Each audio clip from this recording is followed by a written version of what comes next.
ഒറ്റക്കെട്ടായി നിൽക്കണം. രണ്ട് സമസ്തകളും ഒന്നിക്കലാണ്. ഇവിടെ സുന്നി ഐക്യം ആവശ്യമാണ്. സുന്നത്ത് ജമാഅത്തിന്റെ ആദർശങ്ങൾ ഐക്യപ്പെടേണ്ടതുണ്ട്. AP വിഭാഗവും EK വിഭാഗവും വിഘടിച്ച് നിൽക്കേണ്ട കാലമല്ല.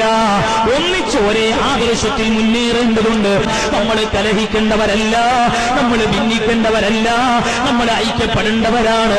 വഅ്തസിമൂ ബിഹബ്ലില്ലാഹ്, അല്ലാഹുവിന്റെ ഖുർആൻ പറഞ്ഞതല്ലേ.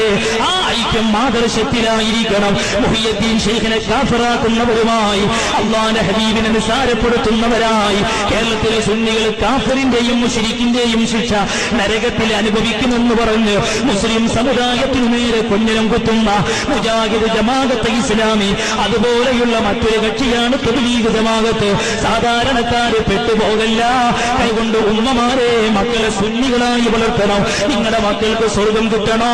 എന്റെ സദസ്സിലുള്ള യുവാക്കളെ, നിങ്ങൾ ഏത് രാഷ്ട്രീയത്തിലും പ്രവർത്തിച്ചോളൂ. അതൊന്നും ഞങ്ങളെ സംബന്ധിച്ചിടത്തോളം പ്രശ്നമുള്ള കാര്യമല്ല. തിന്നെ നേരിടാൻ സുന്നികളൊന്നായിടും. തിരുനബി സുന്നത്തിനെ നെഞ്ചിൽ ചേർത്തു നീങ്ങിടും. ഐക്യത്തിൻ നേരമായി കൈകൾ കോർത്തു ചേരണം. ഐതിഹാസികം സുദിനമണയണം. ഐക്യത്തിൻ നേരമായി കൈകൾ കോർത്തു ചേരണം.